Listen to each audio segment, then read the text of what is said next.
Kangli Pauthang Miyeng Tabiri Bisungbu Taramno Okjari Paukse de Yumpham Oiba Maroiba Paukra update Tokjari Madudi KNAB gi Asiba Hakchang Tara Lamangda Taduna Chau Chek Singna Chaduna Leibadu Nungaitabadagi Mei Thadokhre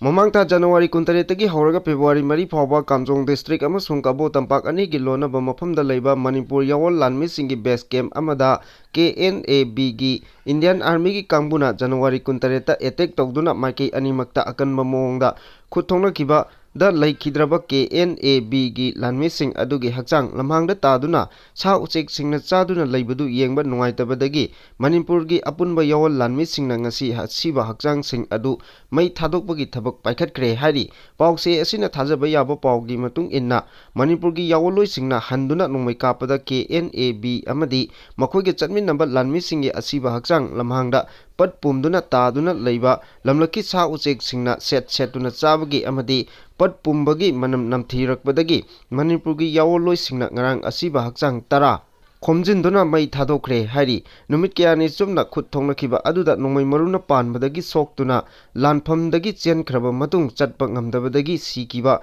KNAB gi Lanmee kayagi hakchang hawjik lambi gi mafam kayada taduna leiri hariba mafam sing adu nakal animaki Lanmee singna changsinbada kudong chadaba mafam oibana hakchang sing adu lokthokpa ngamdana leirakibani hari pawasina makatana hai khut thoknakiba thokdok aduda laikhidraba KNAB gi amadi makhoina chatmin singi Asiba Hakchang Yangkhei rom lup adugi Lanmee singna khomjin khibaga loinana Kabo tampaki tungcho haina khangnaba tungkiyo khunda ngasi nongmanini gi mamangda phumjinkhre hari loinana makatana KNAB amadi makhoibu yokhatliba singna Manipur gi yawol Lanmee singi mathakta landanaba aronba thorang kaya paikhatli loinana Manipur gi apunba yawoloi singna su lanpham adu mayoknanaba hawjiksu sem saduna leinari maram aduna matam amada hektamang maikei animakta khut thoknarakpa yai haina thajanaba pau amana phongdorakli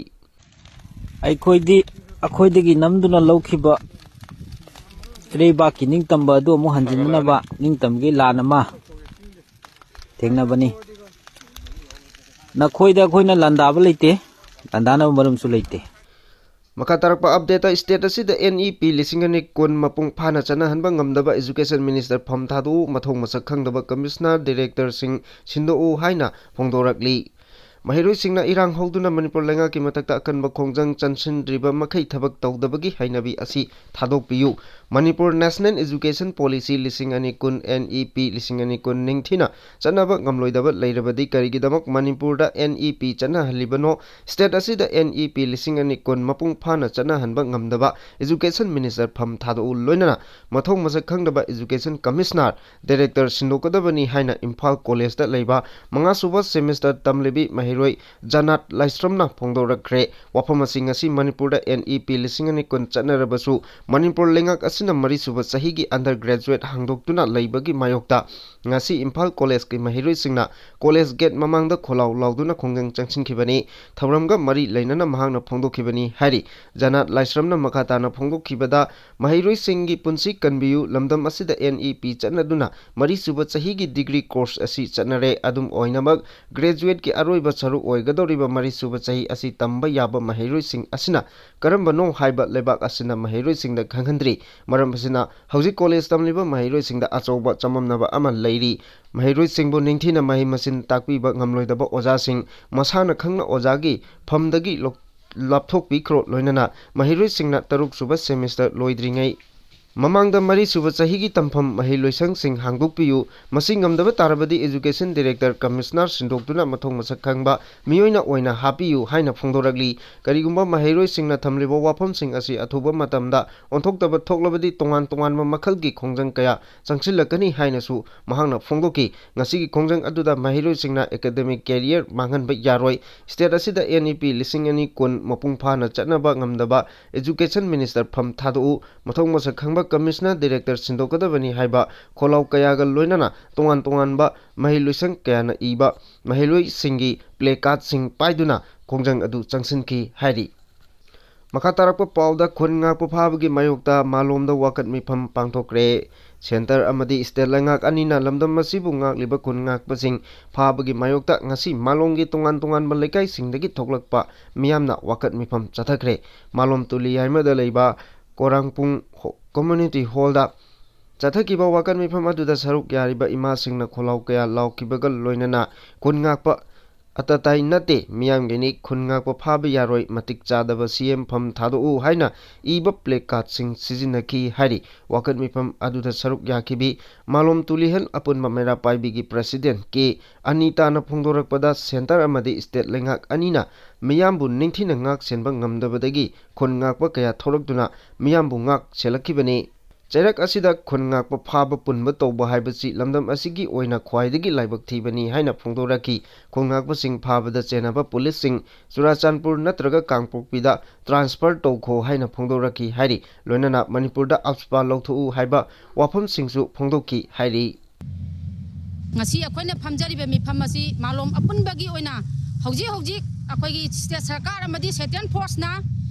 mahairo sing hatpa amadi khunga paching hatpa phaba torokpasibu yaningdeba phongdokpo oina Makha tarakpa atopa update amada Bisnupur district ki Agejang Singkhongda operation chathabada khulai kaya phagatkhre security ki kangbuna Manipur ki sing amasung tampa ki tongan mafam singda chatharakpa operation gi manung channa ngasi ayuk pung 3:45 taba matamda Bisnupur district ki police SP na lusingba makhada additional SP na lusingduna Police Station asigi CDO sing Kuntrahomdu suba Assam Rifle amadi Nepal suba CRPF ki battalion gi apunba combined force asina SDC oinam yauna sathakiba combing operation da khulai kaya marum phagatpa ngamle hairi police ki paw asina makhata na hai operation adu da phagatlaba khulai sing adudi 303 rifle ama bearing number 14903 ball action rifle ama number 7364 register yaudaba SBBL ani magazine ga loinaba .22 gi pistol ama number 2984 magazine ga konana 9mm pistol ama number 7700 hand 36 HE hand grenade manga Chinese hand grenade ama 40mm HE lethot grenade mari long range modified mortar bomb shell ama 2-inch mortar HE cell weight carrier ani SLR ki empty case tara tear gas grenade ani stun grenade ama smoke cell soft nose LR135 ATR ani smoke cell soft nose SR50 MTR ahum smoke cell dual ama wood pressing cell CS ama anti riot rubber bullet mari smoke silly grenade ani tear smoke cell norman ahum tear smoke cell S ani ni pagalaba polam sing asi ngasi ayupung 3 makhai taba matamda Nambon police station na kuchin nakre police na makhata na tiji humdun bagi thabak sing chathakre hairi maka tarakpa update ta JDU gi MLA manga gi final hearing gi judgment reserve tawkhre JDU gi MLA manga gi final hearing speaker gi tribunal da ngasi ayuk pung 13 makhai degi chathakre final hearing adugi judgment speaker gi tribunal da reserve tawduna thamkhre 10th schedule gi damakta makhada disqualification gi case mayong nariba JDU gi MLA manga adudi Thangmoibon assembly constituency gi MLA KH Joy Kishan Tipaimuk assembly constituency gi MLA Ngur Sanglur Sanate Jiribam Assembly Constituency gi MLA MD Asabudin Wangkai Assembly Constituency gi MLA Thangjam Arun Kumar amadi Churachandpur Assembly Constituency gi MLA LM Khoteni ngasigi hearing adugi matangda petitioner gi council oiriba M Bupendrana JDU dagi BJP da changkraba MLA manga gi matangda ngasi maksu speaker gi tribunal da disqualification tobinaba ai bachero pesinki inkumja lisingani kunithoi dagi thakiba petition asi speaker na athuba matamda achumba wail chatharakani haibagi thajaba lei MLA manga gi hearing ngasina final oire hairi makha tarakpa aroiba update da non local ani phabada chenaba ama phare non local ani phabagi maralda Manipur police na miyoi ama phagatpa ngamle hari non local ani adusu rescue tawre hari police tagi phongba paw amagi matung ina pharaba miyoi adudi MD Anwar Hussein chahi 93 ni mahak Haingang police station na konba kairang Haingang khong area dagi police na phagatkhibani mahangna pharubadagi police na rescue tawba ngamkhraba non local ani adudi Assam gi Dubri gi Kanaimara part 2 dagi Ritu Mina sahi 53 amadi Assam gi Gajbari dagi Mentu Sek chahi konni makoi ani kidnapper sing aduna hatta gi public hospital manaktagi phakibani hairi